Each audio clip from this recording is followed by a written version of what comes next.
Le DAF Fresh Morning, c'est 104.5 tonnes de bonne humeur. Tous les matins sur Urban FM. Sur les 104.5 Urban FM, la station urbaine, vous écoutez Luda Fresh Morning. Continue à nous envoyer des big up au 065 05 10 45. On reçoit Yann Amir qui est réalisateur. Yann, bonjour.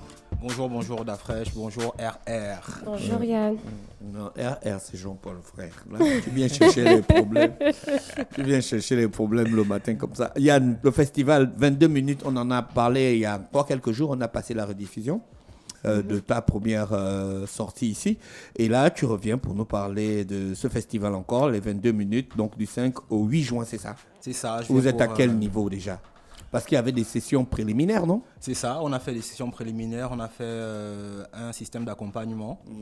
Donc on a sélectionné 3 courts-métrages, ceux qui nous semblaient les plus intéressants, qu'on a accompagnés dans leur production. Et donc là, je viens communiquer sur le programme du festival. D'accord, ok. C'est cela. Donc c'est du 5 au 8 juin à l'Institut français. Il y a quoi exactement? On a des ateliers, une formation sur le jeu d'acteur. Notamment avec M. Michel Ndao, M. Jean-Claude Mpaka. Jean-Claude Mpaka. Atelier sur le documentaire avec Ruth Mvele Nambane. C'est qui? Ruth Mvele Pauline Mvele Nambane, autant pour moi. Toi-même, tu te trompes déjà des prénoms. Maintenant, tu commences à me faire les Pardon, grands maman yeux Pauline, excuse-moi. Pauline Mvele Nambane et Ruth Mignolet, je me suis... C'est une actrice.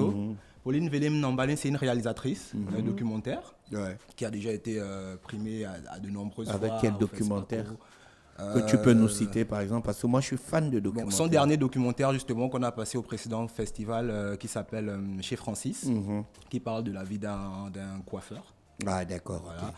Et il y a aussi Ruth Mignolet-Sanzou, qui est également journaliste à Gabon Première, mais qui est réalisatrice documentaire. D'accord. Et qui est notamment jury au FESPACO. Ok, voilà. Super. Et donc, comme autre atelier, on a également un atelier, mais celui-là se fera en visio, parce que malheureusement, les formateurs ne sont pas sur place. Donc, c'est avec Anselme Fa. Ouais. Et, oui, Anselme. c'est ça, oui. Anselme Fa et Madame Nadine Otubogo. Oui. Et ensuite... Anselme est là sur place, non? Actuellement, pour la période du festival, il ne sera pas au Gabon. Il ne sera pas au Gabon. C'est ça. D'accord. Et le dernier atelier, qui n'est pas des moindres, sur la production exécutive, avec Florine Chua et The Magic Elkana, à qui je passe le bonjour particulièrement. D'accord, ok. Donc tout se passe du 5 au 8 juin. C'est ça. Donc à l'Institut français. Chaque jour. Chaque jour un atelier. Donc on commence avec à quel moment on regarde les films? Les films, c'est le vendredi et le samedi. Donc le vendredi 7, le samedi 8, à partir de 19h. D'accord, ok. C'est ça, donc 2 soirées de projection. Et donc le festival, c'est 14-18h formation, 19h projection, mais seulement le vendredi et le samedi. D'accord. Ok, ben écoute, on a fait le tour, sauf s'il y a d'autres informations qu'il faut ajouter. D'autres informations, déjà les ateliers sont gratuits, gratuits pour tout le monde. Par contre, les projections sont payantes, c'est au prix de 4 000 francs. On aura combien de films? On aura des documentaires et des films, ou bien on va seulement rester sur les 22 et des fictions. D'accord. Donc c'est entre 5 et 22 minutes. Donc il y a la première projection qui va regrouper les participants du concours, et il y a la deuxième projection qui est hors concours. Vous n'en avez retenu que 3. Ah non, on a accompagné 3. Parce que accompagné, ça veut dire quoi? Vous avez participé au tournage? C'est ça, accompagné dans la production. Gabon, là. C'est ça. Parce que l'objectif du festival, c'est également envoyer des projets à des festivals internationaux et accompagner des jeunes réalisateurs, faire émerger ceux que vous avez accompagnés, ils ont travaillé sur quoi? Ils ont travaillé sur des fictions. Sur des fictions. C'était intéressant? Oui, c'était intéressant, c'était diversifié. Donc il y a eu par exemple une fiction d'horreur. Un film d'horreur? Un film d'horreur, oui. Donc ça nous a vraiment intéressés parce que ça sort des carcans habituels. Et puis il y a une autre fiction qui parle des violences faites aux femmes et de la polygamie en même temps. Et c'est un contexte assez particulier. Donc voilà. Et le troisième? Le troisième parle également des violences, mais c'est plus les violences de la rue en fait. Et ça t'a aimé en combien? Ça t'a aimé de combien à combien de minutes? 22 minutes. C'est entre 15 et 20 minutes. Ah bon, hein. Entre 15 et 20 minutes. Donc le plus court est à 15. Voilà, c'est ça. Vu que c'est un concours, est-ce que le public peut à un moment donné donner des notes? Pour ceux qui seront présents sur place, il y a un prix qu'on appelle prix du public. Donc ça, c'est par applaudissement. D'accord. Mais sinon, pour le reste, c'est un jury qui s'en occupe. C'était compliqué, C'est l'accompagnement, les tournages. Très compliqué. Qu'est-ce qui était Très compliqué? compliqué. Vous avez du bon matos quand même? Oui, le matos, on a eu du bon matos, mais par exemple, le film d'horreur, ça se passe dans une forêt. Donc on n'avait pas d'électricité à côté pour les lumières et autres. On a dû adapter. L'autre film, en fait, ce qui a été vraiment compliqué, c'est l'aspect technique. Il y a beaucoup de personnes qui se proclament réalisateurs, mais qui ne connaissent pas forcément les différents documents qu'on doit mettre en place, fiches techniques, découpage technique. Ouais, mais. Et malheureusement, le fait de travailler sans ça Ouais. retarde beaucoup de choses sur le plateau de tournage et empêche d'avoir un cadre clair, logique, fixe. Mais pour eux, c'est pas ce qui compte. Pour eux, c'est la finition. C'est ça, mais pour avoir une bonne finition, justement, il faut que la préparation soit bien faite.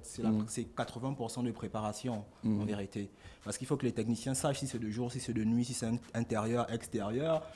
Il faut que les comédiens sachent comment ils vont faire, par quelle séquence ils vont commencer et autres. Il faut que l'assistant réel sache exactement comment il programme, pourquoi commencer par ça et terminer par ça. Oui. Donc c'est toute cette préparation-là qui fait que quand on arrive sur le plateau, c'est fluide et ça se passe bien. D'accord. Mais sans ça, on accumule les couacs et il y a beaucoup d'improvisation et malheureusement ça va se ressentir. Est-ce que vous allez projeter un film de Pauline Vélé? Non, pas pour cette édition. Pas D'accord. pour cette édition. Mais comme je disais, elle va être formatrice. Est-ce Elle va qu'ils nous ont partager compris son la expérience. nécessité d'être formés après votre accompagnement? Je ne suis pas certain de ça. Mais comme Je sens que chez beaucoup, Je suis ça pas manquait certain de d'humilité dans le métier. c'est ça, malheureusement. Mais pourquoi tu ne veux pas parler de ça? Tu veux faire genre... Parce que je me dois de faire preuve de diplomatie et Mais c'est ton métier.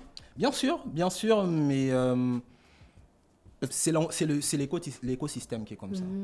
C'est Non, l'écosystème. non, faut pas accepter.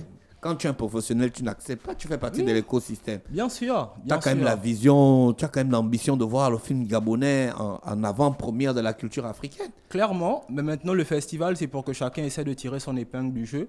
Pour les projets personnels, je me comporterai autrement. Ouais. Et pour le Ouais, là le- c'est personnel, c'est pour toi, mais il faut apprendre à accompagner les autres quand même. Mais c'est ce qu'on fait. Quand Ouais, on fait mais les formations tu n'es gratuites, pas par content exemple, de l'accompagnement, mais tu ne veux pas le dire.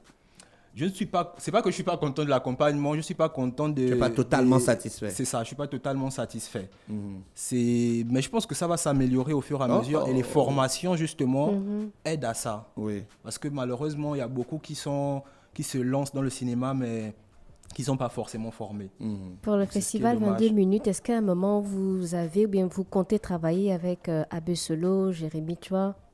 Bien sûr. Jérémy, toi, Chua Productions, c'est l'un de nos partenaires. D'ailleurs, pour rebondir dessus, merci à tous les partenaires. Chua Productions, Gab Culture Event, The Magic Elkana, merci à Ligis et à l'Institut français, sans oublier ce que j'ai oublié, le ministère de l'Éducation nationale, De la culture. de la communication, parce que le cinéma est sous la tutelle du ministère de la communication. D'accord, ok. Yann Amir, on te remercie d'avoir accepté notre invitation. On se donne rendez-vous le 5. Une dernière chose, si je pouvais juste donner les contacts. Donc, vous pouvez nous contacter sur le Facebook du festival, 22 minutes festival de court-métrage de Libreville. Vous pouvez aussi nous contacter au 077 60 41 08 ou au 062 12 04 40. Voilà. On te remercie d'avoir accepté notre invitation. Merci Comme je à le disais, vous. on se donne rendez-vous du 5 au 8 juin à l'Institut français pour le cinéma, le festival de 22 minutes, c'est ça? C'est cela, c'est cela. Le DAF Fresh Morning, c'est 104.5 tonnes de bonne humeur. Tous les matins sur Urban FM.